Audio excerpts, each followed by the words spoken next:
तो कैसे हैं आप लोग। एक बार वापस से आपका स्वागत है मेरे चैनल में। आज मैं आपके लिए लेके आया हूँ एक नया टॉपिक, जिससे क्या है लगातार हमारी परीक्षा में प्रश्न पूछे जाते हैं।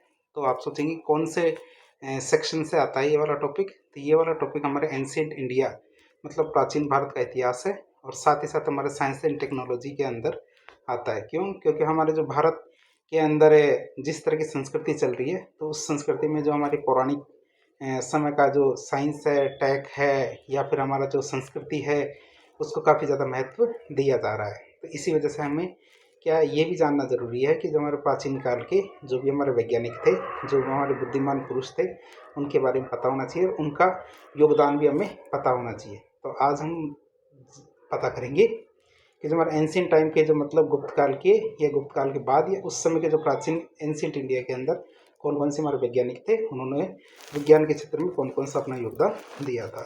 शुरू करते हैं इस टॉपिक को। तो पहला योगदान रहेगा हमारा आर्यभट्ट का। किनका? आर्यभट्ट का। तो सबसे पहले देखेंगे आर्यभट्ट का विज्ञान में योगदान। आर्यभट्ट हमारे 476 ईस्वी में प्राचीन भारत के महान गणितज्ञ और खगोल शास्त्री थे।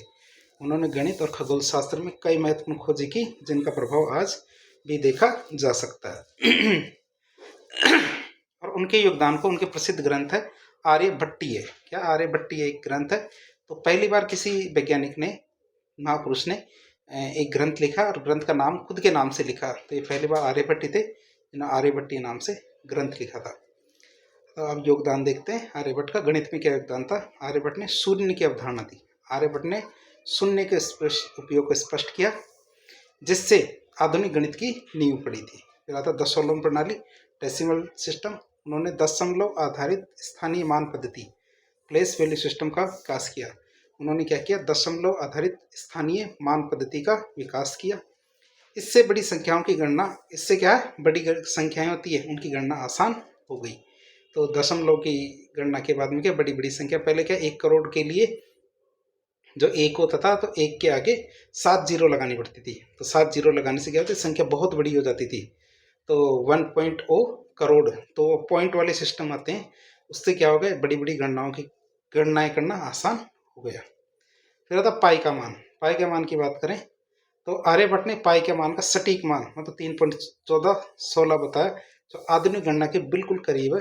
तो उन्होंने, आप सोच सकते हैं कितने, कम से कम 1500-1600 साल पहले ये बता दिया था कि पाई का मान कितना, 3.1416 है। तो वास्तव में आज भी इसी का मान यही है। फिर आता त्रिकोणमिति मतलब ट्रिगोनोमेट्री में क्या योगदान दिया? तो उन्होंने साइन के लिए ज्या और कोसाइन के लिए कोज्या, इसका उपयोग किया। ध्यान रखना, साइन आता तो साइन के लिए तो उन्होंने क्या, ज्या का प्रयोग किया, और कोसाइन के लिए कोज्या का प्रयोग किया। उनके कार्य ने त्रिकोणमिति और सर्वेक्षण में क्रांति ला दी थी। क्या? उनके द्वारा किए गए कार्य ने क्या किया? त्रिकोणमिति और सर्वेक्षण के क्षेत्र में क्रांति ला दी। फिर वर्गमूल घनमूल की गणना। क्या वर्गमूल और घनमूल की गणना की बात करें तो उन्होंने वर्गमूल और घनमूल की निकालने की विधियां विकसित की। क्या? उन्होंने वर्गमूल और घनमूल निकालने की विधियां विकसित की और समीकरण हल करने के तरीके बताए। क्या किया? समीकरण हल करने के उन्होंने बहुत सारे तरीके बताए। अब दूसरा देखेंगे, ये तो गणित में योगदान देखा हमारा आर्यभट्ट का। अब देखेंगे उनका खगोल शास्त्र में उनका क्या योगदान है। ये हमारा टॉपिक है हमारे वैज्ञानिक वहाँ से लिया गया है। तो खगोल में क्या योगदान है? पृथ्वी के घूर्णन का सिद्धांत। आर्यभट्ट ने यह बताया कि पृथ्वी अपनी दूरी पर घूमती है और इसी वजह से दिन और रात होते हैं। सूर्य पृथ्वी का चक्कर नहीं काटता, बल्कि पृथ्वी क्या होती है, अपने अक्ष पर घूमती रहती है, दूरी पर घूमती रहती है, इसी वजह से दिन और रात होते हैं। यह सिद्धांत गैलीलियो और कोपरनिकस ने आर्यभट्ट के 1000 साल, कोपरनिकस और गैलीलियो से 1000 साल पहले आर्यभट्ट ने बता दिया था। तो आप सोच सकते हैं हमारा विज्ञान कितना आगे था उस समय।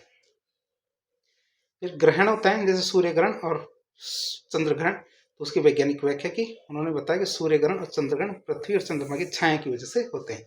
क्या सूर्य ग्रहण और चंद्र ग्रहण है, तो ये किस वजह से होते हैं? ये पृथ्वी और छाया, सूर्य की छाया, क्या कहते हैं, सूर्य ग्रहण और चंद्र ग्रहण पृथ्वी और चंद्रमा की छाया की वजह से होते हैं।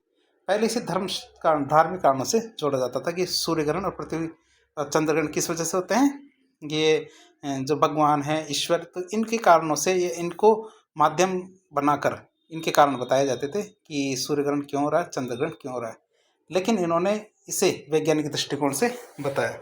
इन्होंने क्या बताया कि वैज्ञानिक दृष्टिकोण से कि सूर्यग्रहण क्यों होता है और चंद्रग्रहण क्यों होता है, तो इसके बारे में बताया।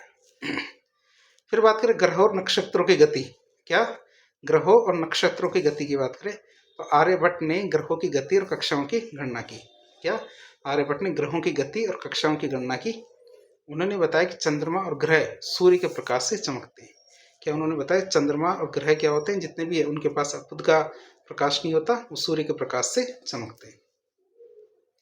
फिर उन्होंने वर्ष की सटीक गणना की। उन्होंने एक वर्ष की अवधि 365 दिन और 265.25 ये अवधि बताई थी एक दिन की, एक साल की अवधि कि इतने दिन होते हैं। जो आधुनिक गणना है उसके लगभग समान है। क्या जो आधुनिक गणना है उसके समान है। तो आप सोच सकते हो कि आप ये 1600 साल पहले के जो हमारे भारतीय वैज्ञानिक थे उन्होंने ये बता दिए थे कि एक वर्ष में कितना दिन या कितना समय होता है। उनके द्वारा सुझाया गया 23 घंटे 56 मिनट और 4.1 सेकंड दिन का दिन आधुनिक समय की गणना के बहुत ज़्यादा करीब है, क्योंकि एक दिन की गणना में भी हम यही पाते हैं। अब बात करते हैं, उन्होंने एक ग्रंथ लिखा, ग्रंथ का नाम है आर्यभट्टीय ग्रंथ। ग्रंथ का नाम क्या, आर्यभट्टीय ग्रंथ। तो यह गणित और खगोल शास्त्र पर लिखा गया उनका प्रसिद्ध ग्रंथ था। क्या यह गणित और खगोल शास्त्र पर लिखा गया उनका प्रसिद्ध ग्रंथ था, जिसमें 4 खंड है। कौन कौन से, गणित पद, गीतिका पद, काल क्रियापाद और गोलपाद। कौन कौन से, गणित पद, गीतिका पद, काल क्रियापाद और गोलपाद। तो ये हमारे इसके 4 खंड है। तो इस तरह हमने आर्यभट्ट के बारे में देखा। निष्कर्ष के रूप में देखें तो आर्यभट्ट की गणित और खगोल शास्त्र में खोजों ने आधुनिक विज्ञान की नींव रखी। उनके सिद्धांत न केवल भारत में बल्कि पूरे विश्व में विज्ञान के विकास में सहायक सिद्ध हुए। उनकी खोजें आज भी गणित, खगोल शास्त्र और अंतरिक्ष विज्ञान में बहुत ज़्यादा उपयोगी साबित हो रही है। तो इस तरह से आज हमने आर्यभट्ट के बारे में देखा। अब आते हैं हमारे कौन, ब्रह्मगुप्त। कौन आते हैं हमारे, ब्रह्मगुप्त। ब्रह्मगुप्त की बात करें तो ब्रह्मगुप्त का समय हमारे 598 से 668 ईस्वी तक रहा। तो इनका विज्ञान में क्या योगदान है उसको देखें। तो ब्रह्मगुप्त हमारे प्राचीन भारत के महान वैज्ञानिक, महान गणितज्ञ और खगोल शास्त्री थे। उन्होंने गणित और खगोल विज्ञान में कई महत्वपूर्ण खोजें की।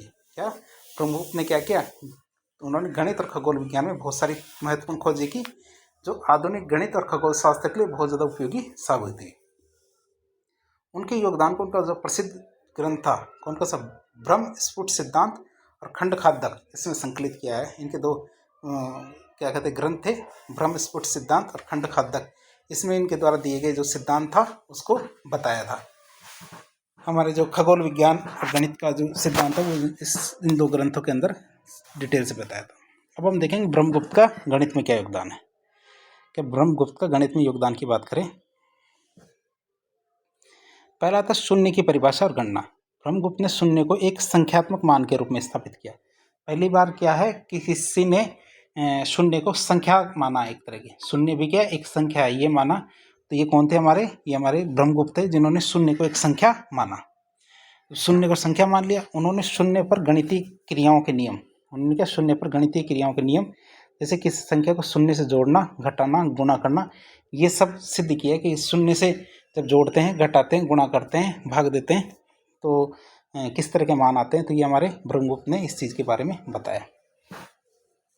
उन्होंने बताया कि शून्य को किसी संख्या में विभाजित करना अज्ञात होता है। क्या शून्य को किसी संख्या से विभाजित करना अज्ञात या इन्फिनाइट आता है। आज भी यही होता है कि जो अनंत काल या फिर अज्ञात आता है, अनडिफाइंड होता है, जीरो में शून्य में किसी भी संख्या का भाग देते हैं तो। लेकिन हमारे ब्रह्मगुप्त ने तभी बता दिया था। फिर बात करें ऋणात्मक संख्याओं की अवधारणा। पहले क्या है, लोगों को यह क्या है, ऋणात्मक संख्याओं के बारे में कोई ज्ञान नहीं था, लेकिन उन्होंने पहली बार ऋणात्मक या नेगेटिव नंबर्स की भी अवधारणा की, -1, -2 इस तरह। उन्होंने ऋणात्मक संख्याओं मतलब नेगेटिव नंबर्स और उनके जोड़ घटाव के नियम बताए। या ऋणात्मक संख्याओं के जोड़ घटाव के नियम भी उन्होंने बताए। उन्होंने कहा कि ऋण से गुणा करने पर धन संख्या प्राप्त होती है। तो उन्होंने आज से कितने साल पहले ये बता दिया था क्या कि ऋण से यदि गुणा करेंगे तो क्या होगी, धनात्मक संख्या प्राप्त होती है। फिर बात करें बीजगणित या एलजेब्रा में क्या योगदान रहा। तो ब्रह्मगुप्त ने बीजगणितीय समीकरणों को हल करने की विधियां विकसित की। ब्रह्मगुप्त ने क्या किया, बीजगणितीय जो समीकरण होते हैं उनको हल करने की विधियां विकसित की। उन्होंने रेखीय समीकरण मतलब लीनियर इक्वेशन और द्विघात समीकरण मतलब क्वाड्रेट इक्वेशन क्वाड्रिक जो इक्वेशंस होते हैं इनके हल निकालने के तरीके बताए। तो बीजगणित या अलजेब्रा में भी इन्होंने बहुत सारा योगदान दिया। फिर आता वर्गमूल और घनमूल की बात। वर्गमूल घनमूल की बात करें तो स्क्वायर रूट और क्यूब रूट की, तो उन्होंने वर्गमूल और घनमूल निकालने के सूत्र दिए। तो उन्होंने क्या बताया, घनमूल और वर्गमूल निकालने के सूत्र बताए। उन्होंने अनरूट एक्स और अनरूट वाई इन दोनों को जोड़ते हैं तो अनरूट एक्स वाई आएगा। इस तरह की अवधारणा पहले चलती थी, लेकिन इन्होंने ये बताया कि ये अवधारणा गलत है। क्या अनरूट, जैसे ये अवधारणा थी अनरूट एक्स है, इसको यदि अनरूट वाई में जोड़ा जाए तो क्या आएगा, अनरूट एक्स प्लस वाई आएगा। ये पहले वो अवधारणा चलती थी, लेकिन इन्होंने बताया कि ऐसा नहीं होता है। ये यदि कोई सोचता है तो ये गलत है। तो ये पहली बार किसने बताया, ब्रह्मगुप्त ने बताया। फिर क्षेत्रफल और आयतन की गणना। क्या क्षेत्रफल और आयतन की गणना की बात करें तो उन्होंने त्रिभुज चतुर्भुज व्रत के क्षेत्रफल की गणना के सूत्र दिए। इन्होंने क्या किया, त्रिभुज चतुर्भुज और वृत्त के क्षेत्रफल की गणना के सूत्र दिए। चतुर्भुज के का वर्गों विकर्णों के आधार पर क्षेत्रफल निकालने का प्रसिद्ध सूत्र, जिसे ब्रह्मगुप्त सूत्र कहते हैं, वो दिया। क्या, चतुर्भुजों का विकर्णों के आधार पर क्षेत्रफल निकालने का प्रसिद्ध सूत्र है ब्रह्मगुप्त सूत्र, वो उन्होंने ही दिया था। अब बात करें ब्रह्मगुप्त की खगोल शास्त्र में क्या योगदान है। क्या, ब्रह्मगुप्त का खगोल शास्त्र में क्या योगदान है उसके बारे में बात करें तो ग्रहों की गति और कक्षाओं के बारे में क्या बताया उन्होंने ग्रहों की गति और कक्षाओं की गणना की। उन्होंने क्या किया, ग्रहों की गति और कक्षाओं की गणना की। उन्होंने बताया कि ग्रह और चंद्रमा अपनी कक्षा में गुरुत्वाकर्षण के कारण चलते हैं। जितने भी ग्रह और चंद्रमा हैं ये क्या करते हैं, अपनी कक्षा में गुरुत्वाकर्षण की गति के कारण ही चलते हैं। पृथ्वी की गुरुत्वाकर्षण शक्ति का वर्णन उन्होंने किया। उन्होंने क्या बताया, पृथ्वी की गुरुत्वाकर्षण शक्ति के बारे में बताया। उन्होंने गुरुत्वाकर्षण के सिद्धांत का उल्लेख करते हुए कहा कि पृथ्वी की ओर सभी वस्तुएं गिरती हैं क्योंकि पृथ्वी उनको अपनी ओर आकर्षित करती है। क्या, पृथ्वी की ओर सभी वस्तुएं गिरती है इसलिए, क्यों, क्योंकि पृथ्वी उनको अपनी ओर आकर्षित करती है। ये सिद्धांत न्यूटन के जो गुरुत्वाकर्षण सिद्धांत से लगभग 1000 साल पहले ही दे दिया गया था कि सभी चीजें पृथ्वी अपनी ओर आकर्षित करती है। फिर ग्रहण की गणना की बात करें, ग्रहण की व्याख्या, तो उन्होंने बताया कि सूर्यग्रहण और चंद्रग्रहण पृथ्वी और चंद्रमा की छाया के कारण होते हैं। तो ये भी हमारे ब्रह्मगुप्त ने बताया था कि चंद्रग्रहण और सूर्यग्रहण क्या है, पृथ्वी की छाया की वजह से होते हैं। उन्होंने ग्रहण का सटीक भविष्यवाणी की भी गणना की कि आज तो ग्रहण हो रहे हैं, भविष्य में कब ग्रहण होंगे ये भी उन्होंने बताया। फिर सौर वर्ष की सटीक गणना की बात करें तो ब्रह्मगुप्त ने 100 वर्ष की अवधि 3.65 बताई, मतलब 1 साल की अवधि, जो आधुनिक गणना मतलब 365 24 25 के बहुत ज़्यादा करीब है। मतलब उसी समय उन्होंने बता दिए थे 1 साल में कितना समय होता है।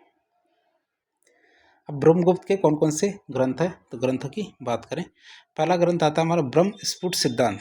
क्या, बुक का नाम क्या है, ब्रह्म स्फुट सिद्धांत। तो ये ब्रह्मगुप्त का सबसे प्रसिद्ध ग्रंथ है, जिसमें गणित और खगोल शास्त्र के कितने 25 अध्याय। तो इसमें क्या है, गणित और खगोल शास्त्र के 25 लेसन है। तो इसमें शून्य, ऋणात्मक संख्याएं, बीजगणित, क्षेत्रफल, खगोलीय गणना, इन सब का वर्णन किया गया है। ब्रह्मस्फुट सिद्धांत, ब्रह्मस्फुट सिद्धांत में क्या क्या किया गया है, हमारे शून्य, ऋणात्मक संख्याएं, बीजगणित, क्षेत्रफल, खगोलीय गणना, इन सब का वर्णन किया गया है। फिर आता खंडखादक। क्या आता खंडखादक की बात करें तो यह ग्रंथ खगोलीय गणनाओं और पंचांग के निर्माण से संबंधित है। यह क्या है, हमारी ग्रंथ क्या है, खगोलीय गणनाओं और पंचांग के निर्माण से संबंधित है। इसमें ग्रहों की गति, सूर्य चंद्रमा की स्थिति की गणना के लिए सूत्र दिए गए हैं। इसमें क्या किया गया, ग्रहों की गति, सूर्य और चंद्रमा की स्थिति की गणना के लिए सूत्र दिए गए हैं। अब निष्कर्ष के रूप में देखें तो ब्रह्मगुप्त के बारे में हमने बहुत कुछ जान लिया। तो ब्रह्मगुप्त का गणित और खगोल शास्त्र में योगदान, क्या, ब्रह्मगुप्त पुत्र का गणित और खगोल शास्त्र में योगदान अत्यंत महत्वपूर्ण है।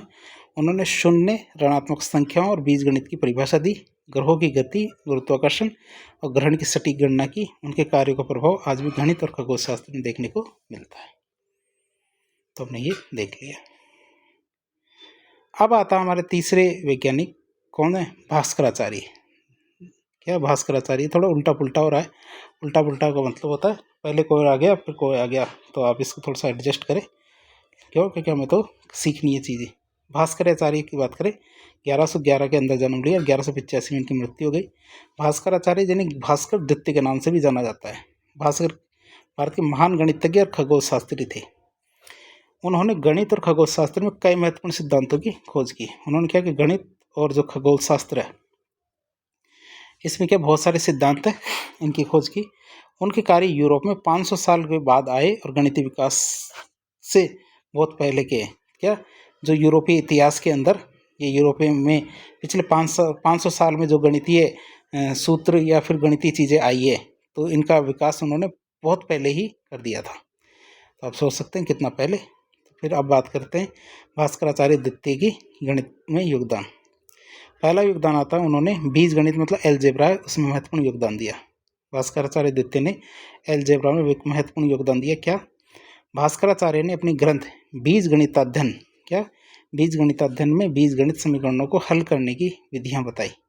क्या भास्कराचार्य ने अपनी ग्रंथ बीज गणित अध्ययन क्या बीज गणिताध्याय में बीज गणित जो समीकरण है इनको हल करने की विधियां दी। उन्होंने चक्रवाल पद्धति विकसित की जो पेल्स समीकरण को हल करने की एक अद्वितीय भारतीय विधि है।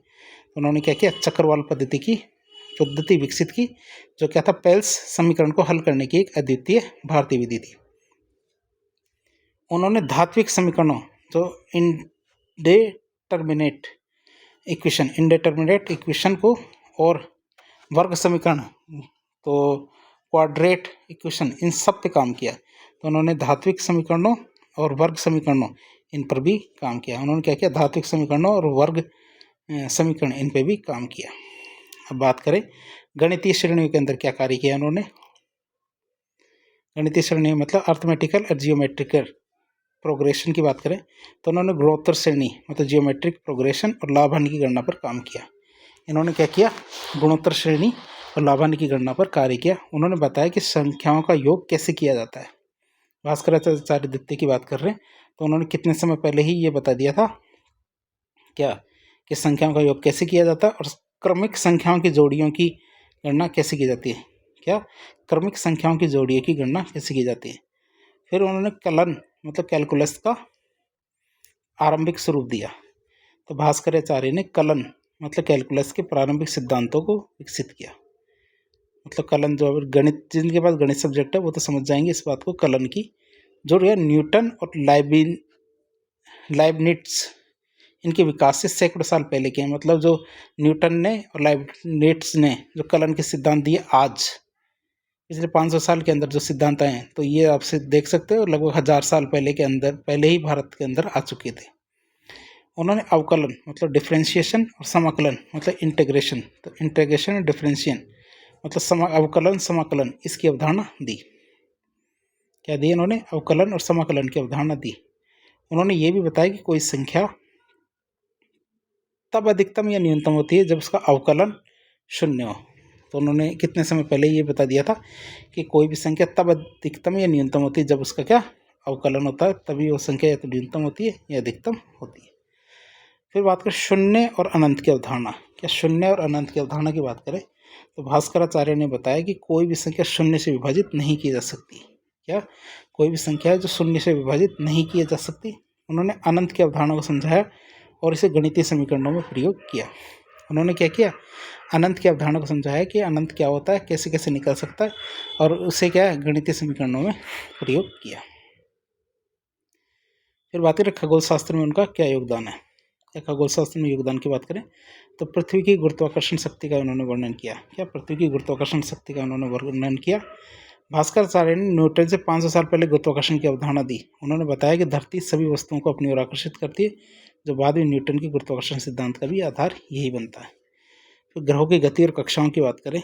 क्या ग्रहों की गति और कक्षाओं की बात करें तो उन्होंने गणना की कि ग्रह अपनी कक्षा में किस प्रकार चलते हैं और सूर्य और चंद्रमा का प्रभाव पृथ्वी पर कैसे पड़ता है। क्या कि ग्रह अपनी कक्षा में किस प्रकार चलते हैं साथ ही साथ सूर्य और चंद्रमा का प्रभाव पृथ्वी पर कैसे पड़ता है ये चीज़ भी बताई। फिर उन्होंने बताया ग्रह की गति अंडाकार होती है। उन्होंने क्या बताया ग्रहों की गति क्या होती है अंडाकार होती है। ये भी उन्होंने इतने समय पहले ही बता दिया था। फिर खगोलीय घटनाओं की भविष्यवाणी। क्या खगोलीय घटनाओं की भविष्यवाणी की बात करें तो भास्कराचार्य ने सूर्यग्रहण और चंद्रग्रहण की गणनाएं की और उन्हें समझाने के लिए सटीक गणितीय सिद्धांत दिए। भास्कराचार्य ने क्या किया कि सूर्यग्रहण और चंद्रग्रहण की गणनाएं की और क्या कहते हैं उनको समझाने के लिए सटीक गणितीय सिद्धांत भी दिया। उन्होंने बताया कि चंद्रमा और पृथ्वी की छाया ग्रहण का कारण बनती है, कि पृथ्वी और चंद्रमा की छाया ग्रहण का कारण बनती है। फिर उन्होंने सौर वर्ष की सटीक गणना भी की, सभी सौर वर्ष की सटीक गणना कर रहे हैं। तो इन्होंने क्या बताया, उन्होंने ये बताया कि सौर वर्ष की अवधि 365 दिन और 2588 दिन है बताई। तो आधुनिक गणना के लगभग करीब है, मतलब आधुनिक गणना क्या है 365 24 25 दिन क्या आधुनिक गणना है, तो इसके बहुत ज़्यादा नजदीक की गणना है।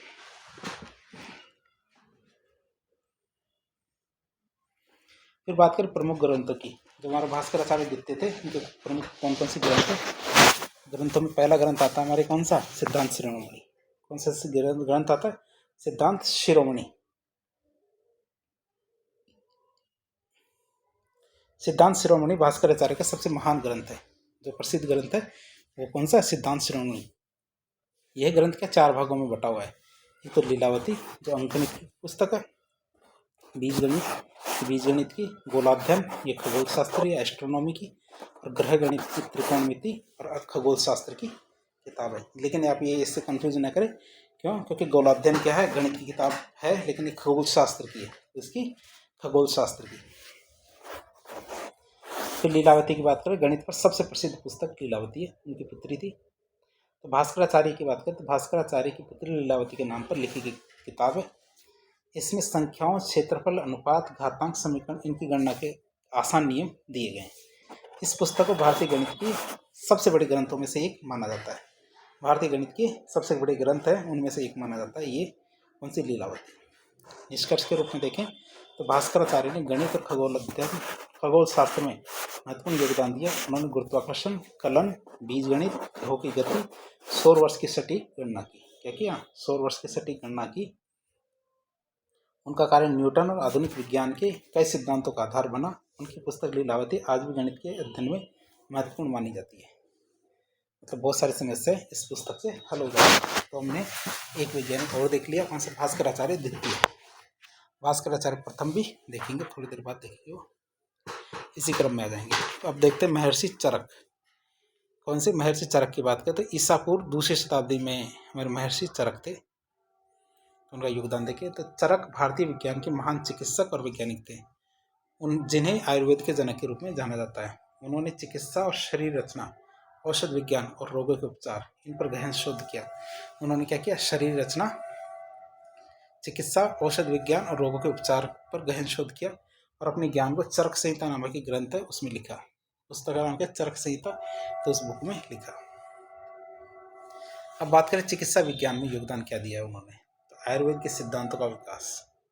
क्या, आयुर्वेद के सिद्धांतों का विकास की बात करें तो चरक ने चिकित्सा को 8 अंगों में विभाजित किया। क्या, चरक ने चिकित्सा को 8 अंगों में विभाजित किया, जिसे अष्टांग आयुर्वेद कहते हैं। जिसे क्या कहते हैं, अष्टांग आयुर्वेद कहते हैं। तो चरक ने क्या किया, चिकित्सा को 8 अंगों में बांट दिया, जिसे अष्टांग आयुर्वेद कहते हैं। पहला आता काय चिकित्सा। काय का मतलब आंतरिक रोगों का उपचार। तो इसमें क्या लिखा हुआ है इस चैप्टर में, आंतरिक रोगों के उपचार के बारे में बताया। फिर शल्य तंत्र मतलब सर्जरी के बारे में बताया। शालक्य तंत्र मतलब नेत्र, कान, आंख और गले की चिकित्सा। अंगद तंत्र मतलब विष चिकित्सा। भूत विद्या मतलब मानसिक रोगों की चिकित्सा। कौमार भृत्य मतलब बच्चों का रोग, मतलब बाल रोग। रसायन तंत्र, क्या, रसायन तंत्र मतलब दीर्घायु और रोग प्रतिरोधक क्षमता बढ़ाने की चिकित्सा। क्या, दीर्घायु और रोग प्रतिरोधक क्षमता बढ़ाने की चिकित्सा। और वाजीकरण तंत्र मतलब प्रजनन, स्वास्थ्य और यौन शक्ति बढ़ाने की चिकित्सा। तो इस तरह उन्होंने 8 भागों में बांटा इसे।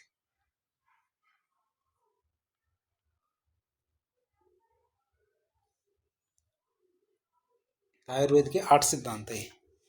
फिर देखें आगे, रोगों के कारणों और उपचार की वैज्ञानिक व्याख्या। क्या, रोगों के कारणों और उपचार की वैज्ञानिक व्याख्या की बात करें तो उन्होंने बताया कि रोगों के मुख्य कारण, कोई भी रोग होता है तो रोगों का मुख्य कारण असंतुलित आहार, अनियमित जीवन शैली और मानसिक तनाव होता है। क्या, रोगों का मुख्य कारण असंतुलित आहार, अनियमित जीवन शैली और मानसिक तनाव होता है। उन्होंने त्रिदोष सिद्धांत दिया, मतलब वात पित्त कफ विकसित किया। उन्होंने क्या किया, त्रिदोष सिद्धांत दिया कि 3 वजह, मेजर वजह जिनकी वजह से किसी बीमारी होती है, तो वह वात, पित्त और कफ विकसित किया, जो शरीर के संतुलन और असंतुलन को नियंत्रित करते हैं। जो क्या कहते हैं, शरीर के संतुलन और असंतुलन को नियंत्रित करते हैं। उन्होंने 600 से अधिक औषधीय पौधों और उनके उपयोग का वर्णन किया। उन्होंने क्या किया, 600 से अधिक क्या उन औषधीय पौधों और उनके उपयोग का वर्णन भी किया। फिर शरीर विज्ञान और प्रतिरक्षा प्रणाली। शरीर विज्ञान प्रतिरक्षा प्रणाली की बात करें तो चरक ने बताया कि शरीर में 3 प्रकार की ऊर्जा मतलब त्रिदोष है, वात, पित्त और कफ, और जो शरीर को स्वस्थ रखने में मदद करते हैं। उन्होंने शरीर की प्रतिरक्षा प्रणाली और रोग प्रतिरोधक क्षमता को बढ़ाने के लिए औषधियों और आहार की भूमिकाओं को समझाया कि किस तरह आहार और औषधियों के माध्यम से हम निरोगी शरीर पा सकते हैं। उन्होंने रक्त संचार मतलब ब्लड सर्कुलेशन की अवधारणा दी, इससे बाद में पश्चिमी वैज्ञानिक विलियम हार्वे ने 17वीं शताब्दी में जाके बताया था, तो उन्होंने उतने साल पहले ही ये चीज़ बता दी थी। फिर बात करें औषध विज्ञान या फार्माकोलॉजी मतलब औषधियों जड़ी बूटियों का वर्गीकरण। तो चरक ने सन 2000 में 2000 से अधिक जड़ी बूटियों और औषधीय पादपों का वर्गीकरण किया, ये विवरण बताया। तो चरक ने क्या इतने समय पहले कितनी कम से कम 2000 से अधिक जड़ी बूटियों और पेड़ पौधों का औषधीय पादपों का वर्णन किया। उन्होंने औषधियों को रस मतलब रस, गुण, वीर्य, विपाक और प्रभाव इनके आधार पर बांटा। तो उन्होंने क्या किया, चरक ने क्या किया, औषधियों को रस मतलब रस, गुण, वीर्य, विपाक और प्रभाव इसके आधार पर बांटा। क्या था पंचकर्म चिकित्सा। क्या था पंचकर्म चिकित्सा की बात करें तो चरक ने शरीर से विषाक्त पदार्थों निकालने के लिए पंचकर्म चिकित्सा पद्धति विकसित की। कौन सी पंचकर्म चिकित्सा पद्धति विकसित की, जिसमें 5 प्रमुख विधियां थी। पंचकर्म चिकित्सा पद्धति में क्या थी, 5 प्रमुख विधियां थी। कौन कौन सी, पहली आई थी वमन। क्या वमन की बात करें तो ये हम विषाक्त पदार्थ हैं हमारे शरीर में, यदि कोई विषाक्त पदार्थ चला गया तो उसको बाहर निकालने के 5 तरीके हैं। पहला वमन यानी उल्टी के द्वारा विष निकालना। दूसरा विरेचन मतलब शुद्धि द्वारा शरीर की सफाई। तीसरी बस्ती मतलब एनिमा के द्वारा पेट की सफाई। चौथी नस्य मतलब नाक से औषधि लेना। पांचवा रक्त मोचन मोक्षण मतलब खून निकाल करके विषाक्तता कम करना। जिस जगह चोट लगी है, सांप ने काटा है, तो वहाँ पे क्या है, वहाँ का खून निकाल दो तो हो सकता है चोट में थोड़ा आराम है। फिर आता शल्य चिकित्सा में योगदान। इसमें शल्य चिकित्सा में योगदान की बात करें सर्जरी में तो चरक ने बताया कि सर्जरी लोगों के इलाज का एक महत्वपूर्ण तरीका है। तो चरक ने क्या बताया कि सर्जरी लोगों के इलाज का एक महत्वपूर्ण तरीका है। हालांकि उनका मुख्य ध्यान आंतरिक चिकित्सा पे था। उन्होंने आयुर्वेदिक सर्जरी के सुश्रुत के कार्यों का समर्थन किया और उनको आगे बढ़ाया। उन्होंने कहा आयुर्वेदिक सर्जरी के लिए उन्होंने क्या कहा, जो सुश्रुत है तो उनके कार्यों का समर्थन किया और उनको आगे बढ़ाया। उन्होंने हड्डी रोग, ट्यूमर और फोड़े फुंसी के इलाज पर भी बहुत कुछ लिखा। उन्होंने क्या किया, ट्यूमर, फोड़े फुंसी और हड्डी रोग इनके बारे में भी बहुत कुछ लिखा। फिर आता चरक संहिता आयुर्वेद का प्रमुख ग्रंथ। क्या चरक संहिता आयुर्वेद का प्रमुख ग्रंथ क्या है। चरक पर अपनी प्रसिद्ध पुस्तक चरक संहिता है। चरक की सबसे प्रसिद्ध पुस्तक है चरक संहिता। उन्होंने आयुर्वेद का आधार बनाया, जिससे क्या आयुर्वेद का आधार माना जाता है। यह ग्रंथ आयुर्वेद की 8 शाखाओं पर विस्तृत जानकारी देता है और 120 अध्यायों में यह बटी हुई है। क्या कितने 120 अध्यायों में बटी हुई है। फिर चरक संहिता की खास बातों की बात करें तो चिकित्सा सिद्धांतों दवाओं का सबसे पुराना संग्रह है। क्या चिकित्सा सिद्धांतों और दवाओं का सबसे पुराना संग्रह है। रोगों के कारण, लक्षण और उपचार की वैज्ञानिक व्याख्या की जाती है। इसके जरिए क्या रोगों के कारण, लक्षण और उपचार की वैज्ञानिक व्याख्या की जाती है। स्वास्थ्य और आहार का विस्तृत विवरण दिया जाता है। क्या स्वास्थ्य और आहार का विस्तृत विवरण दिया जाता है। मानसिक स्वास्थ्य रोगों के महत्व पर जोर दिया जाता है। क्या मानसिक स्वास्थ्य रोगों योग के महत्व पर जोर दिया जाता है। किसमें, चरक संहिता। अब बात करें निष्कर्ष के रूप में देखें तो चरक ने प्राचीन भारत में चिकित्सा विज्ञान को एक नई ऊंचाई दी। उन्होंने रोगों के कारणों, उपचारों, औषधियों, प्रतिरक्षा प्रणाली, आहार विहार पर महत्वपूर्ण कार्य किया। उनकी लिखी किताब चरक संहिता आज भी आयुर्वेद और आधुनिक चिकित्सा के लिए बहुत ही महत्वपूर्ण अमूल्य ग्रंथ की तरह कार्य करता है। कौन, चरक संहिता। कौन, चरक संहिता हमारी महत्वपूर्ण बुक की तरह कार्य करता है। इसके बाद आती है हमारी दूसरी, अगला वैज्ञानिक आता है हमारा कौन, सुश्रुत। क्या सुश्रुत आता है ईसा पूर्व 6वीं शताब्दी। ईसा पूर्व 6वीं शताब्दी आता है। तो सुश्रुत का विज्ञान में योगदान की बात करें तो सुश्रुत प्राचीन भारत के महान चिकित्सक और शल्य चिकित्सक मतलब सर्जन थे। उन्हें आधुनिक सर्जरी का जनक कहा जाता है। सुश्रुत को क्या कहा जाता है? आधुनिक सर्जरी का जनक कहा जाता है। उन्होंने सुश्रुत संहिता नामक ग्रंथ की रचना की, जो शल्य चिकित्सा का सबसे पुराना और महत्वपूर्ण ग्रंथ माना जाता है। ये शल्य चिकित्सा का सबसे महत्वपूर्ण ग्रंथ कौन सा होता है? ये हमारा कौन सा? सुश्रुत संहिता। और इन्हें आधुनिक सर्जरी का पिता या सर्जरी ऑफ फादर कहा जाता है। फिर बात करें शल्य चिकित्सा में इनका योगदान की बात करें, सर्जरी के अंदर इनका क्या योगदान था? सबसे पहले प्लास्टिक सर्जरी। प्लास्टिक सर्जरी और पुनर्निर्माण सर्जरी। कौन सी? प्लास्टिक सर्जरी और पुनर्निर्माण सर्जरी की बात करें तो सुश्रुत ने नाक की पुनर्निर्माण सर्जरी की प्रक्रिया विकसित की, जिसे आज हम क्या है? आधुनिक प्लास्टिक सर्जरी का आधार मानते हैं। क्या मानते हैं? आधुनिक प्लास्टिक सर्जरी का आधार मानते हैं इसे। कैसे? नाक की सर्जरी को। तो सुश्रुत ने नाक की सर्जरी की। उन्होंने कान और होंठ की पुनर्निर्माण सर्जरी की विधियां भी बताई। उन्होंने क्या किया? कान और होंठ इनके पुनर्निर्माण की जो सर्जरी है उसकी विधियां भी बताई कि किस तरह से पुनर्निर्माण सर्जरी की जाती है।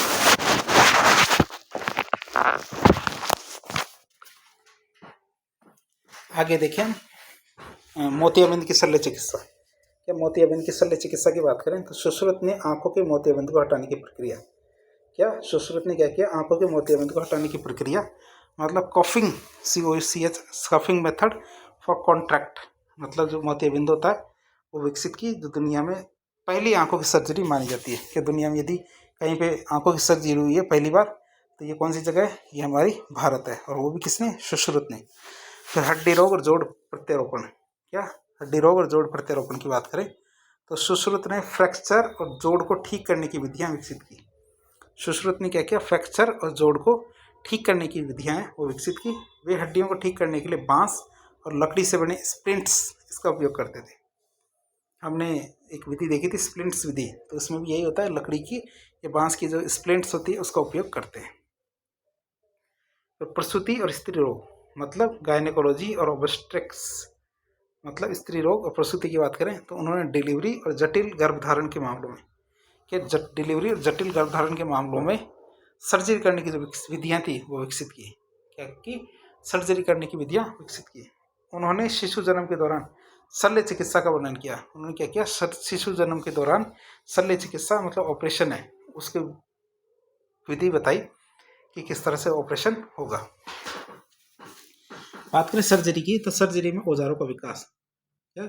सर्जरी के जो औजार होते हैं उनके विकास की बात करें तो उन्होंने 125 से अधिक शल्य चिकित्सा उपकरणों का वर्णन किया, तो आज भी कई आधुनिक सर्जरी में उपयोग आते हैं। ऐसा नहीं तभी काम आते थे, आज भी ये उपकरण काम आते हैं उसी तरीके से जिस तरीके से पहले काम आते थे। उन्होंने औजारों में चाकू, सुइयां, कैंची और चिमटी जैसे उपकरणों को काम में लिया।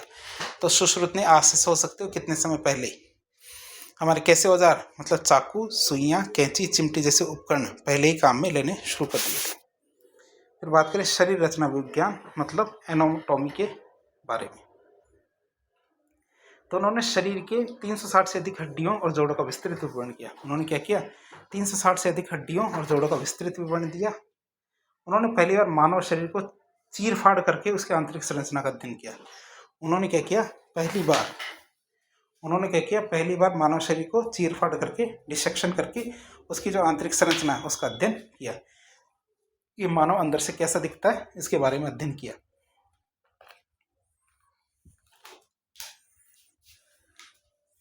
उन्होंने धमनियों, शिराओं और नसों के कार्य का उल्लेख किया। उन्होंने क्या बताया कि नसें किस तरह कार्य करती है, धमनियां किस तरह कार्य करती है और शिराएं किस तरह कार्य करती है, इसके बारे में बताया। फिर औषध विज्ञान मतलब फार्मेकोलॉजी की बात करें, फार्मेकोलॉजी में उनका क्या योगदान है उसकी बात करें तो सुश्रुत ने 700 से अधिक औषधीय पौधों का विवरण दिया। सुश्रुत ने क्या किया? 700 से अधिक औषधीय पौधों का विवरण दिया और बताया कि किस प्रकार की औषधियाँ सर्जरी के बाद सहायता करती है, जो दवाइयाँ हैं सर्जरी के बाद किस तरह से काम आती है, तो ये उन्होंने इतने दिनों पहले ही बता दिया। उन्होंने संवेदनाहारी मतलब एनेस्थीसिया और एंटीसेप्टिक तकनीकों का उपयोग किया। उन्होंने क्या किया? संवेदनाहारी मतलब एनेस्थीसिया और एंटीसेप्टिक तकनीकों का उपयोग किया। वे सर्जरी से पहले रोगी को शराब या जड़ी बूटियों से बने दर्दनाशक मिश्रण देकर पहले बेहोश कर देते थे। वो क्या करते थे कि जिसकी सर्जरी करनी है तो उसको सर्जरी करने से पहले क्या करते थे? अल्कोहल मतलब शराब पिला देते थे और जड़ी बूटियों से बने दर्दनाक जो मिश्रण है वो देकर के क्या करते थे, बेहोश कर देते थे और फिर उसकी सर्जरी किया करते थे। तो आप सोच सकते हैं कि कितने समय पहले ये विधियां विकसित हो गई थी कि पहले सर्जरी करने से पहले बेहोश करना जरूरी है। तो आप तो ये सोच सकते हो कितने समय पहले ये बात सामने आ गई थी कि सर्जरी होती है, सर्जरी की जाती है। तो आप भारत के विज्ञान का स्तर समझ सकते हो कितना पुराना है और कितना अच्छा है। फिर बात करें सुश्रुत संहिता, चिकित्सा विज्ञान का महान ग्रंथ। तो सुश्रुत का सबसे प्रसिद्ध ग्रंथ है सुश्रुत संहिता, जिसमें चिकित्सा और शल्य चिकित्सा के 186 अध्याय शामिल है। इसमें 1120 बीमारियां, 700 औषधीय पौधे, 64 खनिज, 57 पशु आधारित दवाओं का वर्णन किया गया है। ये पशुओं से मिलने वाली दवाइयाँ कितनी, 57, 64 तो खनिज, 700 औषधीय पौधे, 1120 बीमारियां, इनके बारे में बताया है। पुस्तक का नाम है सुश्रुत संहिता, सुश्रुत ने लिखी।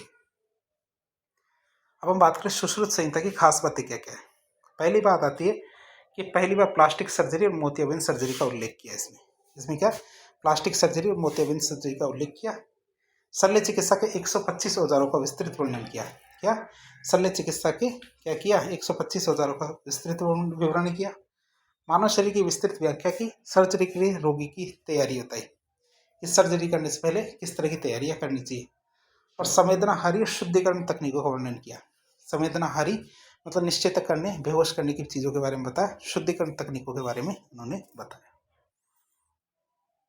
अब निष्कर्ष के रूप में देखें तो सुश्रुत ने चिकित्सा और शल्य चिकित्सा के क्षेत्र में जो योगदान दिया वह आज भी बहुत ही महत्वपूर्ण माना जाता है। उन्होंने न केवल सर्जरी के विभिन्न तरीकों को विकसित किया बल्कि शरीर रचना विज्ञान, औषध विज्ञान, प्रसूति विज्ञान में भी अभूतपूर्व योगदान दिया। उनकी किताब सुश्रुत संहिता आधुनिक जो चिकित्सा विज्ञान है उसके लिए अमूल्य धरोहर है। 1 मिनट पानी पी लेता हूँ।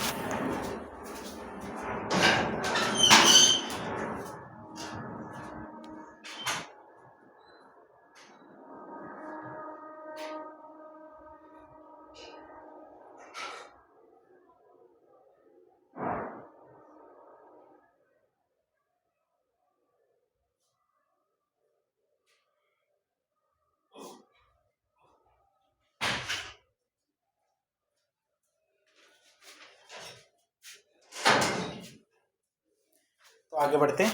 ये हमने एक वैज्ञानिक देख लिया, आगे अगले वैज्ञानिक आते हैं हमारे कौन से, अगले वैज्ञानिक हमारे कौन, नागार्जुन साहब। नागार्जुन साहब की बात करें, 8वीं से 9वीं शताब्दी में रहे थे। विज्ञान में इनका क्या योगदान है उनके बारे में देखें तो नागार्जुन प्राचीन भारत के महान रसायन शास्त्री और आयुर्वेदाचार्य थे। क्या थे, एक तो रसायन शास्त्री थे, साथ ही साथ आयुर्वेद के ज्ञाता भी थे। तो उन्हें भारतीय रसायन विज्ञान मतलब एल्केमी और धातु विज्ञान मतलब मेटलर्जी इसका जनक माना जाता है। उन्हें क्या, भारतीय रसायन विज्ञान और धातु विज्ञान इसका जनक माना जाता है। उनका जो कार्य है मुख्य रूप से रसायन विज्ञान, धातु विज्ञान, औषधि विज्ञान और रस शास्त्र इन पर केंद्रित था। उन्होंने जितना भी कार्य किया है तो उनका सारा का सारा कार्य क्या है, किन किन पे केंद्रित है, रसायन विज्ञान, धातु विज्ञान, औषधि विज्ञान और रस शास्त्र इन पे केंद्रित था। अब बात करते हैं उनकी, तो उनके रसायन शास्त्र मतलब एल्केमी में उनका क्या योगदान है। तो योगदान देखते हैं। एल्केमी जिसको बाद में केमिस्ट्री भी कहा जाता है, तो रसायन विज्ञान में उनका योगदान की बात करें तो नागार्जुन ने धातु के शुद्धिकरण और उनके चिकित्सकीय उपयोग पर महत्वपूर्ण शोध कार्य किया। उन्होंने क्या किया, धातुओं के शुद्धिकरण और उनके चिकित्सकीय उपयोग पर महत्वपूर्ण शोध कार्य किया। वे पारे और अन्य धातुओं के मिश्रण से औषधियाँ बनाने में निपुण थे। वो क्या थे, पारे और दूसरी धातुएं होती उनके मिश्रण से औषधियाँ बनाने में बहुत ज़्यादा एक्सपर्ट थे, निपुण थे। उन्होंने स्वर्ण और चांदी के कृत्रिम मिश्रण पर भी शोध कार्य किया। उन्होंने क्या किया, स्वर्ण और चांदी की कृत्रिम मिश्रण पर, कृत्रिम निर्माण पर भी शोध कार्य किया कि वो सोना और चांदी को किस तरह से कृत्रिम रूप से बनाया जा सकता है, जैसे पारस कहते हैं उससे। उन्होंने रसायनों के उपयोग से धातुओं को अधिक टिकाऊ और शुद्ध बनाने की विधियां विकसित की। उन्होंने क्या किया, रसायनों के उपयोग से धातुओं को अधिक टिकाऊ बनाना और उनको शुद्ध बनाने की जो विधियां हैं उसमें बहुत ज़्यादा कार्य किया और उनको विकसित किया। फिर बात करें आयुर्वेद और औषधि विज्ञान में योगदान। क्या, आयुर्वेद और औषधि विज्ञान में योगदान की बात करें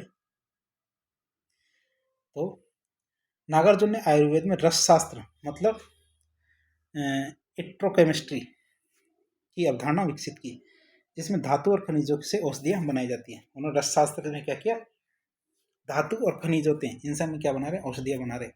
उन्होंने पारे और अन्य धातुओं को औषधीय उपयोग के लिए संसाधित करने की तकनीक विकसित की।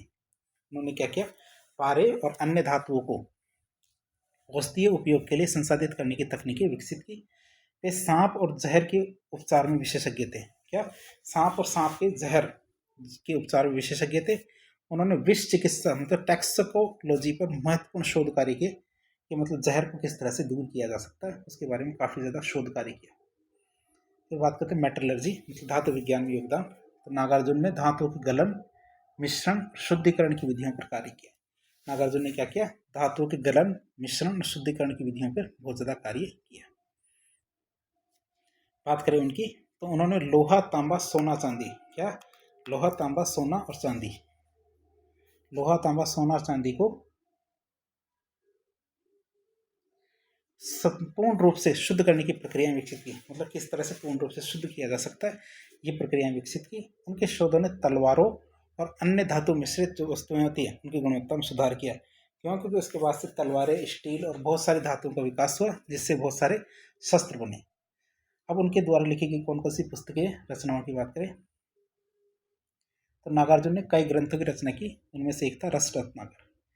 यह ग्रंथ भारतीय रसायन शास्त्र, धातु विज्ञान का एक महत्वपूर्ण ग्रंथ है, जिसमें धातु, खनिज और औषधियों के उपयोग की विधियां बताई गई है। क्या, धातु, खनिज और औषधियों के उपयोग की विधियां दी गई है। फिर आता औषधि संग्रह, इसमें विभिन्न जड़ी बूटियों, औषधियों के निर्माण की विधियां दी गई है। इसमें क्या, विभिन्न जड़ी बूटियों और औषधियों के निर्माण की विधियां दी गई है। फिर आता क्षेत्रकर विधान, तो इसमें भूमि और खनिज संसाधनों के उपयोग की विधियां दी गई है। क्या, इसमें भूमि और खनिज संसाधनों के उपयोग की विधियां दी गई है, ये बताया गया है किसमें, क्षेत्रकर विधान में। निष्कर्ष की बात करें तो नागार्जुन ने भारतीय विज्ञान, विशेषकर रसायन विज्ञान, धातु विज्ञान, आयुर्वेद में महत्वपूर्ण योगदान दिया। उन्होंने धातुओं के शुद्धिकरण, औषधियों का निर्माण, विष चिकित्सा में क्रांतिकारी खोज की। उनकी लिखी पुस्तकें आज भी भारतीय पारंपरिक विज्ञान चिकित्सा के लिए एक मूल्यवान धरोहर मानी। अब बात करें अगला वैज्ञानिक हमारे वराह मिहिर। कौन है वराह मिहिर की बात करें तो ये इनका टाइम था 505 से 587 ईस्वी। 505 से 587 ईस्वी का टाइम माना जाता है। तो बात करें तो वराह मिहिर प्राचीन भारत के प्रसिद्ध खगोल शास्त्री, गणितज्ञ, ज्योतिषविद थे। क्या थे, वराह मिहिर क्या थे, प्राचीन भारत के प्रसिद्ध खगोल शास्त्री थे, गणितज्ञ थे और ज्योतिषविद थे। वे उज्जैन, वर्तमान उज्जैनी मतलब वर्तमान उज्जैन मध्य प्रदेश के निवासी थे। गुप्त काल के स्वर्णिम युग में भारतीय खगोल विज्ञान और गणित में उन्होंने बहुत ही महत्वपूर्ण योगदान दिया। इन्होंने वराह मिहिर ने। अब वराह मिहिर की बात करें, उनका एस्ट्रोनॉमी में क्या योगदान है उसकी बात करें तो वराह मिहिर ने क्या किया, एक मिनट, वराह मिहिर ने ग्रहों, नक्षत्रों और खगोलीय पिंडों, इनकी गति और प्रभावों का अध्ययन किया। उन्होंने पंच सिद्धांतिका नामक ग्रंथ लिखा, जिसमें उन्होंने 5 प्रमुख खगोलीय सिद्धांतों का वर्णन किया। उन्होंने क्या किया, 5 प्रमुख खगोलीय सिद्धांतों का वर्णन किया। और वो कौन कौन से थे, सूर्य सिद्धांत, पितामह सिद्धांत, पॉलिश सिद्धांत, वशिष्ठ सिद्धांत और रोमक सिद्धांत। 5 सिद्धांत थे पंच सिद्धांतिका में, तो उनका वर्णन किया। ये जो ग्रंथ है ये भारतीय और विदेशी, क्या, यह ग्रंथ भारतीय और विदेशी मतलब यूनानी और रोमन खगोल विज्ञान का समन्वय करता है। तो ये भारतीय और विदेशी दोनों की बात करते हैं, खगोल विज्ञान का समन्वय करता है। इन्होंने सौर और चंद्र ग्रहण की भविष्यवाणी करने की विधियां विकसित की। तो इन्होंने क्या किया, सौर ग्रहण, सूर्य ग्रहण और चंद्र ग्रहण की भविष्यवाणी करने की विधियां विकसित की। वराह मिहिर ने बताया कि चंद्रमा सूर्य के प्रकाश को परावर्तित करता है। चंद्रमा क्या करता है, सूर्य के प्रकाश को परावर्तित करता है, जो उस समय के लिए क्रांतिकारी विचार था। मतलब उस समय के लोग ऐसी बातें कर रहे हैं तो ये बहुत बड़ी बात मानी जाती है कि चंद्रमा के पास खुद का प्रकाश नहीं है, चंद्रमा सूर्य के प्रकाश से प्रकाशित होता है। अब बात करें वराह मिहिर के गणित में क्या योगदान है, तो उन्होंने त्रिकोणमिति के कई महत्वपूर्ण सिद्धांत दिए। वराह मिहिर ने क्या किया, त्रिकोणमिति के बहुत सारे सिद्धांत दिए। वराह मिहिर ने साइन, कोसाइन और टेंजेंट, इन अवधारणाओं पर बहुत ज़्यादा कार्य किया। कौन कौन सी, एक तो साइन, कोसाइन और टेंजेंट, इन अवधारणाओं पर वराह मिहिर ने कार्य किया। उन्होंने प्रोबेबिलिटी मतलब संभावना और क्रम से संचय, प्रोबेबिलिटी मतलब संभावना, क्रम से संचय मतलब कॉम्बिनेशन और परम्यूटेशन, इनके नियमों का भी उल्लेख किया। क्या किया उन्होंने कि उन्होंने संभावना मतलब प्रोबेबिलिटी और कॉम्बिनेशन और परम्यूटेशन मतलब क्रमचय संचय के नियमों का उल्लेख किया। वराहमिहिर ने बताया कि ग्रहों नक्षत्रों की गति को गणितीय गणनाओं के द्वारा समझा जा सकता है। क्या? ग्रहों और नक्षत्रों की जो गति है, क्या ग्रहों और नक्षत्रों की जो गति है इनको गणितीय गणनाओं के माध्यम से समझा जा सकता है। अब बात करें जियोलॉजी में योगदान, ये भूविज्ञान में उनका क्या योगदान था। तो वराहमिहिर ने भूगर्भ जल विज्ञान के नियमों का प्रतिपादन किया कि भूमि के अंदर जल कहाँ कहाँ है, तो इसके कौन कौन से सिद्धांत है, वो नियम है, उनके बारे में बताया।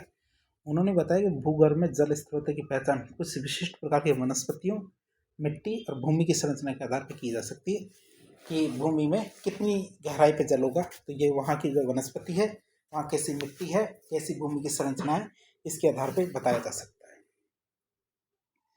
ये सिद्धांत आधुनिक जो हाइड्रोलॉजी है उससे बहुत ज़्यादा मेल खाता है, जो आज भी काम में आती है। फिर बात करें मौसम विज्ञान मतलब मेट्रोलॉजी में उनका योगदान की बात करें, तो वराहमिहिर ने वायुमंडलीय परिवर्तनों, वर्षा पूर्वानुमानों, बादलों के प्रकार, मौसम के पैटर्न पर अध्ययन किया।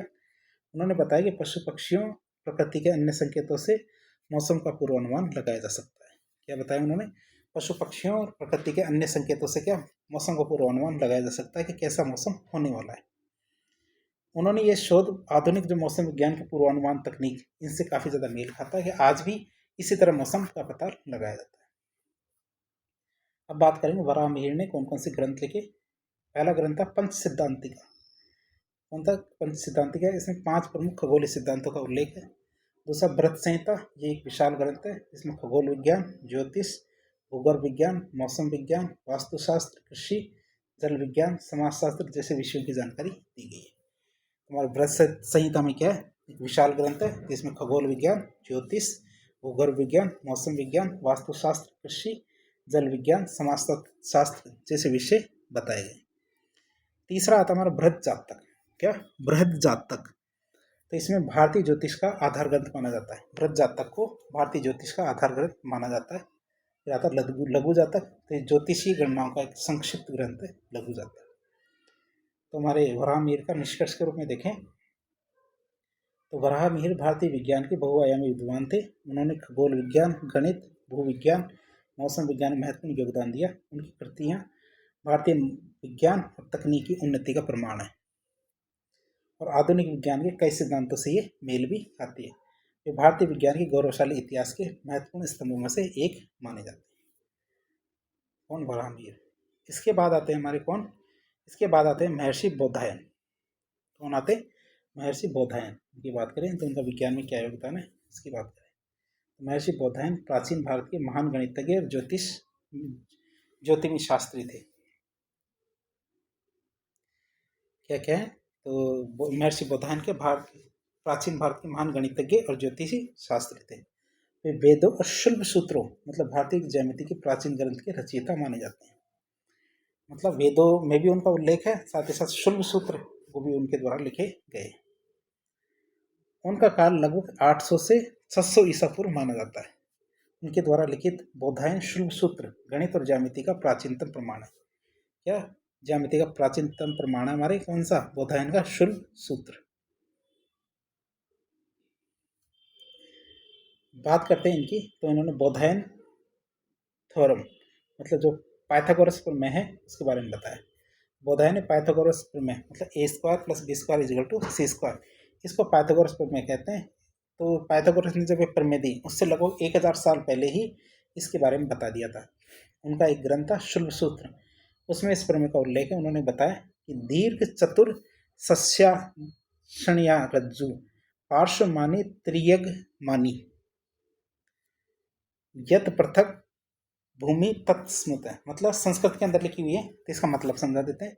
यदि किसी समकोण त्रिभुज में यदि किसी समकोण त्रिभुज में कर्ण की लंबाई ज्ञात करनी है तो अन्य दो भुजाओं के वर्गों की योग के बराबर होगी। तो ये संस्कृत में लिखी है, लेकिन बात यही बताई गई है क्या कि यदि किसी समकोण त्रिभुज में कर्ण की लंबाई ज्ञात करनी है तो लंबाई कैसे ज्ञात करेंगे? लंबाई ज्ञात करने के लिए बाची हुई दोनों भुजाओं का योग कर देंगे। यह प्रमेय पश्चिमी गणित में पाइथागोरस प्रमेय के नाम से प्रसिद्ध है, लेकिन इसका मूल उल्लेख बोधायन द्वारा किया गया था। गणित में इनके योगदान की बात करें तो बोधायन ने वर्गमूल निकालने की विधि दी थी। स्क्वायर रूट निकालने की विधि दी। उन्होंने वृत्त के क्षेत्रफल और परिधि की गणना का तरीका भी बताया। उन्होंने अनुपात और समानुपात के नियमों को भी प्रतिस्थापित किया।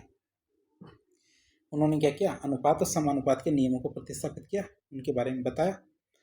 पाई के मान की सटीक गणना का प्रयास किया और इन्होंने लगभग 3.088 के बराबर बताया, जो आधुनिक गणना के बहुत ज़्यादा पास है। तो प्राचीन भारत के जो हमारे वैज्ञानिक थे, उन्होंने पाई के बारे में काफ़ी ज़्यादा नॉलेज ग्रहण की। अब शुल्ब सूत्र ज्यामिति की बात करें तो बौधायन ने शुल्ब सूत्र नामक ग्रंथ लिखा, जिसमें यज्ञ वेदी मतलब यज्ञ करने के लिए विशेष वेदी के निर्माण के लिए ज्यामिति नियम बनाए। मतलब यज्ञ करने के लिए जो वेदियां बनाई जाती है, तो कुछ नियम बताए कि इसके आधार पर वेदियों का निर्माण करेंगे ना, लगभग सारी वेदियां सेम बनेगी। उन्होंने विभिन्न ज्यामितीय संरचनाएं जैसे वर्ग, आयत, समभुज, त्रिभुज और वृत्त, इनके निर्माण के नियम बताए। तो इन्होंने वर्ग, आयत, समभुज, त्रिभुज, वृत्त, इनके निर्माण के नियम बताए। उन्होंने बताया कि एक वृत्त के क्षेत्रफल के बराबर एक वर्ग कैसे बनाया जा सकता है। मतलब क्या? क्षेत्रफल दोनों का सेम हो, मतलब वृत्त का क्षेत्रफल और वर्ग का क्षेत्रफल दोनों सेम हो, तो किस तरह से ज्ञात कर सकते हैं इसके बारे में। तो शुल्ब सूत्र ज्यामिति के अंदर उन्होंने ये चीज बताई। फिर बात करें संख्याओं की अवधारणा। क्या संख्याओं की अवधारणा की बात करें तो बौधायन ने अंकगणितीय श्रृंखला मतलब अर्थमेटिक प्रोग्रेशन के नियमों का प्रतिपादन किया। उन्होंने विभिन्न भिन्नों की गणना का तरीका दिया। क्या किया उन्होंने? फ्रैक्शन मतलब भिन्नों की गणना का तरीका दिया। उन्होंने बड़ी संख्याओं के गुणनखंड निकालने की विधियां विकसित की। क्या? उन्होंने बड़ी संख्याओं के गुणनखंड निकालने की जो विधियां हैं वो विकसित की। फिर वास्तुशास्त्र और यज्ञ वेदियों का निर्माण की बात करें। वास्तुशास्त्र और यज्ञ वेदियों का निर्माण की बात करें तो बौधायन ने यज्ञ वेदियों के निर्माण में समकोण बनाने की विधियां विकसित की। कि यज्ञ वेदियों के निर्माण में समकोण बनाने की जो विधियां हैं वो विकसित की, तो आज की इंजीनियरिंग और वास्तुकला में बहुत ज़्यादा उपयोगी सिद्ध है। उन्होंने यज्ञ वेदियों के लिए विशेष प्रकार के ज्यामितीय डिजाइन तैयार किए। कि यज्ञ वेदियां तैयार करने के लिए उन्होंने क्या किया? ज्यामितीय डिजाइन तैयार किए। आज भी कई मंदिरों और इमारतों में वो डिजाइन देखे जा सकते हैं। निष्कर्ष के रूप में देखें तो महर्षि बौधायन प्राचीन भारत के गणित और ज्यामिति के जनक थे। उन्होंने पाइथागोरस प्रमेय, वर्गमूल, ज्यामिति, अंकगणित, यज्ञ वेदियों के निर्माण से संबंधित महत्वपूर्ण सिद्धांत प्रतिपादित किए। उनकी रचनाएं आधुनिक गणित विज्ञान के विकास में महत्वपूर्ण भूमिका निभाती है। पाश्चात्य वैज्ञानिकों के द्वारा विकसित किए गए कई गणितीय नियम पहले ही भारतीय ऋषियों के द्वारा प्रतिपादित किए जा चुके हैं और बौधायन उनमें से एक प्रमुख ऋषि थे। अब अगले ऋषि आते हैं हमारे कौन से? महर्षि कणाद। कौन? महर्षि कणाद। दो ये महर्षि कणाद है और एक हम आते हैं भास्कर प्रथम आएंगे। भास्कर द्वितीय के बारे में देख लिया, भास्कर प्रथम आएंगे, इसके बाद बस दो ही है, बस कोई नहीं है। महर्षि कणाद का विज्ञान में योगदान। महर्षि कणाद भारतीय दर्शन और विज्ञान के महान आचार्य थे। उनका काल लगभग 600 से 500 ईसा पूर्व तक। उन्हें वैशेषिक दर्शन के संस्थापक के रूप में जाना जाता है। कणाद के विचारों और खोजों ने भारतीय दर्शन, विज्ञान और भौतिकी के क्षेत्र में महत्वपूर्ण योगदान दिया। उनके कार्य को विज्ञान के क्षेत्र में मील का पत्थर माना जाता है। किसका? महर्षि कणाद। सबसे पहले उन्होंने दिया परमाणु सिद्धांत, एटॉमिक थ्योरी दी। महर्षि कणाद ने सबसे पहले परमाणु सिद्धांत का प्रतिपादन किया। उनका मानना था कि सभी पदार्थ छोटे और अदृश्य कण अणुओं से मिलकर बने, जिन्हें अणु का या एटम कहा जाता है। उन्होंने ये विचार व्यक्त किया कि पदार्थ छोटे छोटे स्थायी अणुओं से मिलकर बने, जो खुद में कभी नष्ट नहीं होते, बस अपने आप को जोड़ते रहते हैं और अलग होते रहते हैं। तो छोटे छोटे कण हैं जो अपने आप में अलग भी होते रहते हैं, जुड़ भी रहते भी हैं। आज भी जो हमारा परमाणु सिद्धांत है वह इसी पे आधारित है। उनका यह सिद्धांत आधुनिक भौतिकी के अणु सिद्धांत का बहुत पुराना रूप है। तो बाद में पश्चिमी वैज्ञानिकों जैसे डेमोक्रेटिस, जॉन डाल्टन, इन्होंने दोबारा से बताया। ये आपको याद हो डाल्टन का तो क्रिसमस पुडिंग मॉडल था, तो वो भी इसी पे आधारित था। फिर महर्षि कणाद की बात करें। महर्षि कणाद ने पदार्थों के विभाजन के बारे में बताया। तो कणाद ने पदार्थों को 6 श्रेणियों में भी वर्गीकृत किया। कौन कौन सी श्रेणी थी? पृथ्वी, जल, अग्नि, वायु और आकाश। क्या? पृथ्वी, जल, अग्नि, वायु और आकाश से, और एक होती आत्मा। तो उन्होंने माना कि इन पंच तत्वों मतलब पृथ्वी, जल, अग्नि, वायु और आकाश का आदान प्रदान और मिश्रण पदार्थों की विविधता उत्पन्न करते हैं। तो ये जो पदार्थ है इनका आदान प्रदान और मिश्रण क्या करते हैं? पदार्थों की विविधता उत्पन्न करते हैं। फिर बात करें स्थूल और सूक्ष्म ब्रह्मांड की। स्थूल और सूक्ष्म ब्रह्मांड की बात करें तो कणाद ने विचार किया कि जैसे कि ब्रह्मांड का सूक्ष्म रूप है, वैसे सूक्ष्म कणों से मिलकर स्थूल रूप में रूपांतरण होता है। तो तो उन्होंने कणाद ने ये विचार किया कि जैसे ब्रह्मांड का सूक्ष्म रूप है वैसे ही सूक्ष्म कणों से मिलकर स्थूल रूप में रूपांतरण होता है। उन्होंने इसे प्राकृतिक क्रिया के रूप में माना। इस सिद्धांत ने बाद में पदार्थ की संरचना, उनकी उत्पत्ति के बारे में वैज्ञानिक अध्ययन को प्रेरित किया। तो उन्होंने क्या किया, बाद में पदार्थों की संरचना और उनकी उत्पत्ति के बारे में वैज्ञानिक अध्ययन को प्रेरित किया। फिर बात करें अणु, गुण और गुणों का पारस्परिक संबंध। कणाद ने यह भी बताया कि हर अणु में कुछ विशेष गुण होते हैं और ये गुण अणु के आकार और प्रकार के आधार पर बदल जाते हैं। प्रत्येक अणु में कुछ विशेष गुण होते हैं और ये गुण क्या है, अणु के आकार और प्रकार के आधार पर बदल सकते हैं। उन्होंने ये भी बताया कि किसी वस्तु के गुण जैसे कि रंग, रूप, ताप गुण आदि उस वस्तु के अणुओं के आकार, संरचना और परस्पर संबंधों पर निर्भर करते हैं कि आपस में किस प्रकार का संबंध रखते हैं, तो इस पर ये निर्भर करते हैं। फिर आता वैशेषिक दर्शन। क्या था वैशेषिक दर्शन की बात करें, महर्षि कणाद ने वैशेषिक दर्शन दिया। तो महर्षि कणाद ने वैशेषिक दर्शन की नींव रखी जो पदार्थ के अध्ययन और उनकी वास्तविकता के संबंध से संबंधित था। उनके सिद्धांत के अनुसार दुनिया में प्रत्येक वस्तु का वास्तविक अस्तित्व होता है। भारत ने चैंपियंस ट्रॉफी जीत लिया तो इसके पटाखे चल रहे और सभी भारतीयों को इसके लिए बधाई है। अभी केएल राहुल ने चौका मारा और चैंपियंस ट्रॉफी अपनी झोली में गई।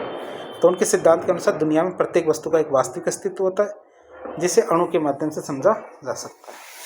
वैशेषिक दर्शन में 5 तत्व मतलब पृथ्वी, जल, अग्नि, वायु, आकाश को वास्तविक माना गया। उनके माध्यम से दुनिया के सभी रूपों की व्याख्या की गई है। तो रासायनिकी और औषधि की बात करें, इसकी रासायनिकी और औषधि की बात करें तो महर्षि कणाद ने रासायनिक औषधि विज्ञान में विकास में भी योगदान दिया। उन्होंने औषधियों के गुण, उनके प्रभावों के बारे में विस्तृत अध्ययन किया, उन्हें प्रयोग में लाने के तरीके बताए। ये कार्य आज के जो रासायनिकी के बुनियादी सिद्धांत है उनसे बहुत ज़्यादा मेल खाता है। फिर गणित और संख्या विज्ञान की सिद्धांत की बात करें, गणित और संख्या सिद्धांत की बात करें तो महर्षि कणाद ने संख्याओं और गणित का प्रयोग करके संख्याओं और गणित का प्रयोग करके भी वैज्ञानिक तथ्यों को समझाने की कोशिश की। उन्होंने गणितीय सिद्धांतों की प्रकृति और पदार्थों के गुणों को जोड़कर यह दिखाया कि गणित भी एक महत्वपूर्ण उपकरण है जो किसी वस्तु की वास्तविकता और उसके गुणों को समझाने में मदद करता है। तो गणित को आप हल्के में ना ले, महर्षि कणाद ने ये चीज़ बताई। फिर निष्कर्ष की बात करें तो महर्षि कणाद के विचार और सिद्धांत आधुनिक भौतिकी और रसायन विज्ञान के लिए बहुत इंपॉर्टेंट है। उन्होंने परमाणु सिद्धांत, पदार्थों के गुण को समझाने का प्रयास किया जो आज के विज्ञान में महत्वपूर्ण भूमिका निभाते हैं। उनके कार्यों ने विज्ञान को एक नया दृष्टिकोण दिया। उनकी खोजों ने भारतीय विज्ञान को अंतर्राष्ट्रीय स्तर पर बहुत ज़्यादा पहचान दी। अब आगे देखते हैं आज के लास्ट वैज्ञानिक हमारे कौन, भास्कराचार्य प्रथम। 1 मिनट।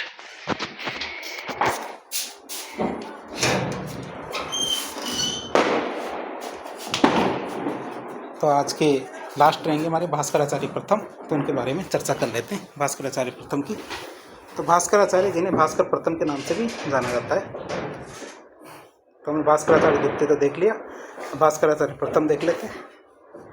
भास्कराचार्य जिन्हें भास्कर प्रथम के नाम से जाना जाता है, भारतीय गणितज्ञ और खगोलज्ञ थे। वे 7वीं शताब्दी में भारत में बहुत ज़्यादा सक्रिय थे। उनका कार्य गणित और खगोल शास्त्र के क्षेत्र में अत्यधिक महत्वपूर्ण था। उनका योगदान न केवल भारतीय विज्ञान में बल्कि वैश्विक स्तर पर महत्वपूर्ण माना जाता है। भास्कराचार्य के योगदानों में उनकी गणितीय और खगोल शास्त्रीय दृष्टिकोणों ने वैज्ञानिक सोच को एक नया आयाम दिया। योगदान में देखें तो खगोल शास्त्र में उन्होंने क्या योगदान दिया, तो भास्कराचार्य प्रथम ने खगोल शास्त्र के क्षेत्र में महत्वपूर्ण योगदान दिया। उन्होंने आधुनिक खगोल शास्त्र के बहुत सारे सिद्धांतों की खोज की। उनके द्वारा दिए गए खगोल शास्त्र के कार्यों में कौन कौन से कार्य थे। पहला, सूर्य चंद्रमा की गति। तो भास्कराचार्य ने सूर्य और चंद्रमा की गति, उनके बीच के संबंधों का अध्ययन किया।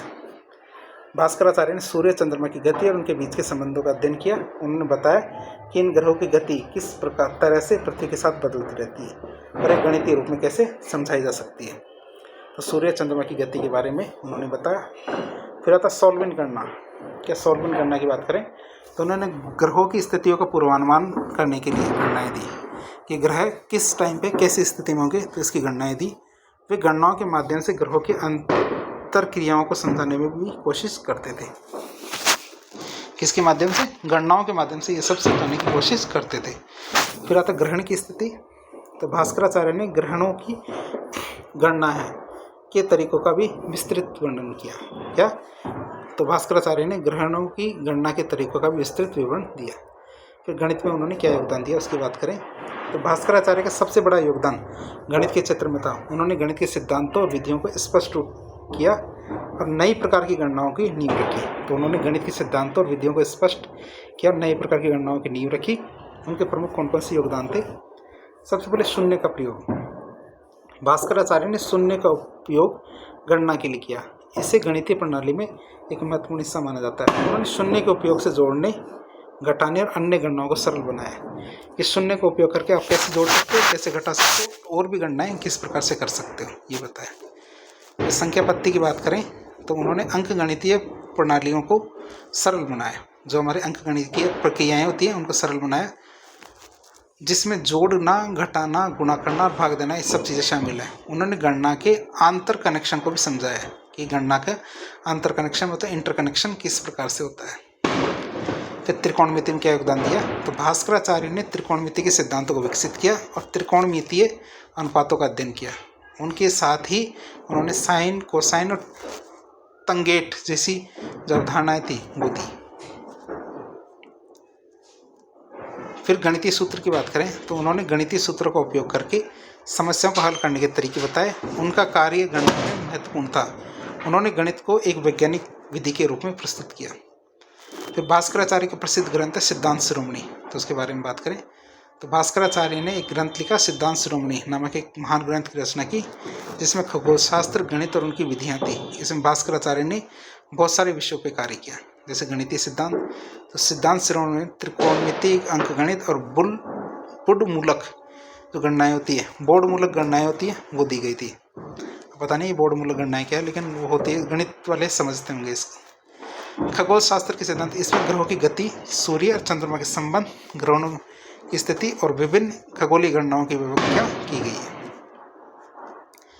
फिर समीकरण की बात करें तो इस ग्रंथ में गणितीय समीकरणों के विस्तृत विवरण दिया गया है, जो आज के गणितज्ञों के लिए बहुत ज़्यादा इंपॉर्टेंट है। फिर वैदिक गणित की में योगदान की बात करें तो भास्कराचार्य के योगदान ने वैदिक गणित को एक नया रूप दिया। उन्होंने गणना के तरीकों को सटीक और सरल बनाने के लिए न केवल सिद्धांतों को स्पष्ट किया, बल्कि अभ्यासों के द्वारा उन्हें सिखाया भी। उनके द्वारा बताए गए गणितीय नियमों का उपयोग वैदिक गणित में आसानी से किया जा सकता है। हम निष्कर्ष के रूप में देखें तो भास्कराचार्य प्रथम ने गणितीय खगोल शास्त्र में जो योगदान दिया वह न केवल भारतीय विज्ञान के इतिहास में महत्वपूर्ण था, बल्कि समग्र रूप से वैश्विक विज्ञान में महत्वपूर्ण योगदान माना जाता है।